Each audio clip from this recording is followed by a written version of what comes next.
Hello les amis, je vous retrouve pour une nouvelle vidéo sur le basket en NBA et cette nuit les New Orleans Pelicans ont battu les Sacramento Kings 105 à 98 pour se qualifier donc pour la dernière place qualificative pour les playoffs, la huitième place qualificative donc dans ces playoffs 2023-2024. Alors un match qui a vu donc New Orleans Pelicans qui était le perdant du match entre le septième et le huitième contre Sacramento Kings le vainqueur du neuvième contre le dixième. Et donc, c'est un peu une surprise cette victoire des Pélicans. Mais bon, dans cette vidéo, on va revenir sur les stats en détail du match, tout au long du match, pour les joueurs et les équipes. On va décortiquer ce match ensemble. Et donc, c'est une victoire de 7 points, mais ce qui compte, c'était la victoire en finale pour arriver en playoff. Alors, au premier quart-temps, Sacramento menait 24-22. Deuxième quart-temps, les New Orleans ont gagné 32 à 21. Donc, ils avaient quand même 9 points d'avance à la mi-temps. Troisième quart-temps, égalité, 29 partout. Et quatrième quart-temps, gagné par les Kings, 24-22. Donc, les Pélicans qui gagnent finalement de 7 points au final. Alors, c'est pas forcément une victoire qui était attendue, surtout après la blessure de Zion Williamson. Voilà, les New Orleans Pélicans ont fait un énorme match pour réussir à se qualifier pour les playoffs. Alors, l'équipe a tourné quand même à 51% au tir. Ils n'ont pas tant que tiré que ça à 3 points, 19 fois, mais ils ont fait 36%. Alors que 40% au tir pour les Kings, avec 26% à 3 points. Les Kings ont beaucoup tiré à 3 points, mais ils n'ont pas été très adroits. Est-ce qu'il y avait de la fatigue justement? La saison était longue. L'enjeu, le stress du match, ça a pu jouer. Côté donc des Pélicans, on a Brandon Ingram qui met 24 points à 10 sur 20 au tir. Il fait un match plutôt intéressant. Et surtout Jonas Valanciunas qui met 19 points avec 12 rebonds, dont 6 rebonds offensifs et 8 sur 16 au tir. Après, il y a quand même beaucoup de joueurs qui ont marqué des points. On a les remplaçants, Alvarado qui met 10 points, 11 points pour Marshall, Larinen Junior 13 points, et puis 16 points pour Trey Murphy 3, puis 8 rebonds et 6 passes. Il a été très complet. Donc une équipe qui, je dirais, a été quand même très collective et plus forte justement que les Kings. Moi, franchement, je pensais que les Kings allaient faire un résultat. Et finalement, les Kings, il y a eu des joueurs qui sont un peu ratés, on va dire, dans le 5 majeur. On voit par exemple Keon Ellis, il fait 0 sur 5 au tir, 0 points. Alors là, c'est un gros manque. Je pense que ça peut jouer réellement là-dessus. Mais sinon, on a De'Aaron Fox qui a été moins droit. Il fait 4 sur 16 à 3 points. Il a trop tiré à 3 points. Et il met 12 sur 29 au tir. Il met 35 points. Mais c'était trop, 4 sur 16 à 3 points. Après, on a Domantas Sabonis qui lui fait un gros match. Il met 23 points, 9 sur 14 au tir. 14 rebonds, 7 passes décisives, 3 interceptions. Il a fait un gros match. Mais après, derrière, ça n'a pas suivi. Harrison Barnes, 17 points. Et puis les remplaçants, on a 10 points pour Mitchell. Et puis pour les autres joueurs, c'était pas grand-chose. Donc je dirais que les remplaçants côté New Orleans étaient beaucoup plus efficaces. Alors on va aller voir le résumé du match, enfin carton par carton. Le premier carton c'était quand même les Kings qui menaient 24-22. De 2 points donc avec pour les Kings 42% au tir, 45% pour les Pélicans. C'était assez serré, hein, la différence je tiens à rien. À noter quand même que les Kings étaient déjà à 1 sur 6 à 3 points. C'est dommage, ils ont trop tiré à 3 points. Ils auraient peut-être pu se tirer à 2 points, ils auraient mené un peu plus et ça aurait resserré le match. Côté des Pélicans, on avait 5 points pour Trey Murphy 3, 5 points, 3 rebonds pour Brandon Ingram, 6 points, 5 rebonds, donc 3 offensifs et 2 passes décisives pour Valanciunas qui fait un énorme premier quart-temps. Côté des Kings, on a De'Aaron Fox, je comprends mieux pourquoi il a tout raté derrière, hein, qui a dû jouer les 12 premières minutes. Il met 11 points à 5 sur 8 sur tir. Donc il a été très bon. Sabonis met 8 points, 3 interceptions, 3 rebonds avec 3 sur 4 au tir. En fait, les deux ont eu un peu la responsabilité de l'équipe, puisque les autres c'était pas terrible en fait. Les autres étaient un peu inexistants. Et c'est ce qui fait peut-être que Darren Fox, après, il a dû trop forcer à devoir tout faire par lui-même malheureusement. Deuxième carton, là voilà, les Pélicans renversent le match collectivement, je précise, parce que déjà au premier quart-temps c'était vraiment collectif, et au deuxième quart-temps c'est collectif grâce aussi des remplaçants qui ont fait le boulot.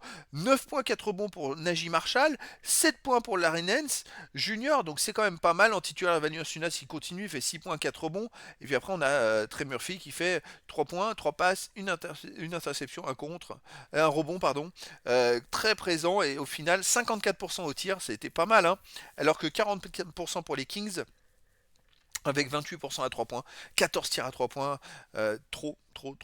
D'Aaron Fox, il a fait un bon match encore, il fait 7 points, un bon carton, 2 sur 5 au tir, 2 sur 4 à 3 points, il a encore été dedans, c'est en deuxième mi-temps, je pense qu'il a dû couler à 3 points.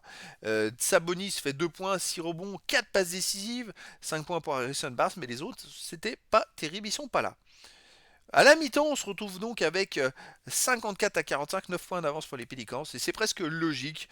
Je dirais que c'est le collectif qui a fait la différence, alors que côté des Kings, on a surtout deux joueurs qui ressortent, De'Aaron Fox et Sabonis. À eux deux, ils sont quand même à 11 sur 19 au tir, avec 3 sur 7 à 3 points, ça marche très fort, hein. Les deux avaient des très bonnes stats à la mi-temps, mais malheureusement les autres ne suivaient pas le rythme. Et côté des Pélicans, on a 12 points, 9 rebonds, donc 4 offensifs pour Valanciunas, et puis après d'autres joueurs, 9 points, 5 rebonds, 3 passes pour Brandon Ingram, des remplaçants qui mettent des points. Donc une équipe finalement des Pélicans qui a tourné à 50% au tir en première mi-temps, et les Kings 41%, donc 25% à 3 points, les Pélicans 50% à 3 points. Voilà, 4 sur 8, ils ont marqué un panier à 3 points de moins en tirant 12 points de moins. C'est ce qui fait la différence et qui leur donne 9 points d'avance. Deuxième mi-temps, troisième quart-temps, 29-29. C'est pareil, 9 points pour Brandon Ingram. Et puis après, les autres ont marqué 2 points, 3 points, 4 points.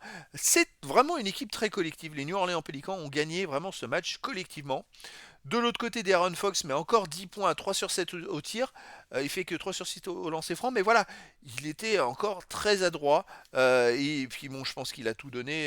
Et malgré ça, c'est lui qui maintenait l'équipe, je dirais, à 9 points. Parce ils ont fini à 9 points toujours. Parce qu'il y avait égalité dans ce carton-là. Les autres joueurs, c'est 6 points pour Sabonis.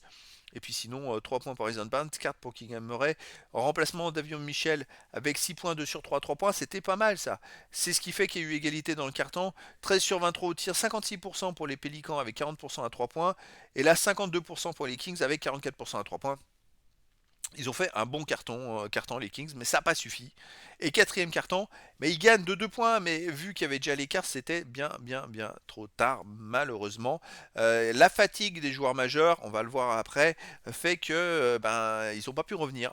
Côté Pélican, je pense qu'ils étaient un peu fatigués aussi. 4 points, 4 rebonds pour Trey Murphy, 3, 6 points pour Brandon Ingram.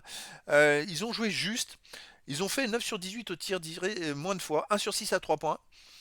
Je dirais qu'ils ont fini plus difficilement, alors que vous voyez, côté des Kings, ils ont tout donné. Ils font 9 sur 28 au tir. Ils gagnent le carton avec du 32% au tir. 2 sur 12 à 3 points. C'est bien dommage. C'est vrai qu'ils ont pris des rebonds offensifs. Ils se sont battus. Mais malheureusement, l'adresse n'était pas là. Alors, De'Aaron Fox qui a été très bon. Il fait 2 sur 9, donc 0 sur 6 à 3 points. Là, c'était trop. Trop de tirs à 3 points. Malheureusement, il fait 7 points, 4 rebonds, 3 passes. Sabonis fait 3 sur 4 au tir, encore très bon, 7 points, 4 rebonds, 2 passes.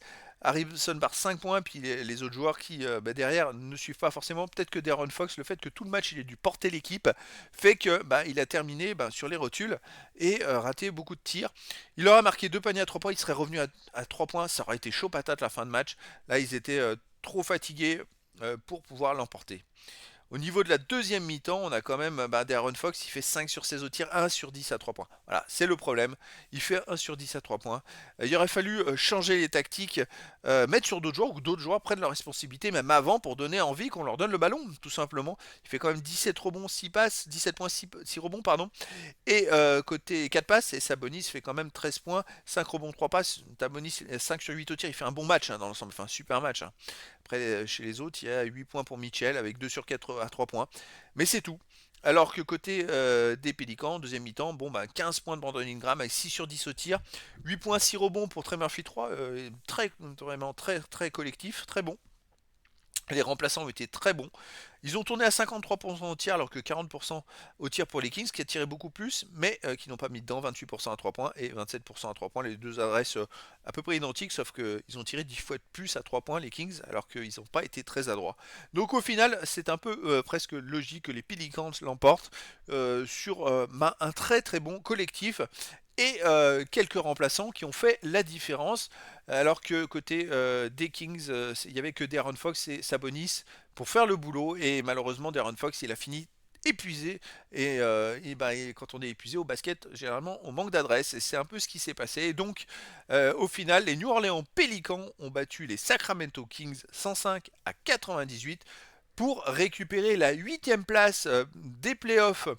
J'ai mis l'Est. Non, non, il me semble que oh, j'ai laissé. Pourquoi j'ai laissé l'Ouest? Parce que pour l'Est, parce que pour moi, les Pélicans, ils sont à l'Ouest avec les Kings. Je vais vous dire ça tout de suite. C'est vrai que j'ai tendance à me mélanger un petit peu entre toutes les équipes, mais oui, c'est bien l'Ouest. Je vous ai mis ça à l'Est. Non, non, c'est l'Ouest, tout simplement. Euh, Hop, je vais l'enlever. Parce que c'était le. D'ailleurs, les Pélicans ils ont fini la saison régulière, ils étaient quand même septième, hein. Et c'est ce que je disais dans une autre vidéo, alors que les Kings ont fini neuvième. Dans l'ancienne formule, ils auraient été qualifiés pour les playoffs, alors que là, ils ont dû jouer des matchs de barrage, perdre le premier match. S'ils avaient perdu là, ils auraient pu ne pas jouer les playoffs en étant septième et même ex aequo au nombre de victoires parce qu'ils étaient avec 49 victoires, 33 défaites et les Phoenix Suns qui étaient sixième avec 49 victoires, 33 défaites également. Donc ils auraient pu ne pas jouer les playoffs, ce qui aurait été bien dommage. C'est quand même mérité pour eux. C'est vrai que euh, ne pas les voir, j'aurais trouvé ça un peu injuste. Et donc voilà, dans cette vidéo, c'était surtout le résumé en statistiques du match. Je dirais carton par carton, mi-temps par mi-temps, de cette nuit, le match qui a permis aux New Orleans Pelicans de récupérer la 8e place qualificative pour les playoffs 2023-2024. Voilà les amis, je vous dis à très bientôt pour une nouvelle vidéo.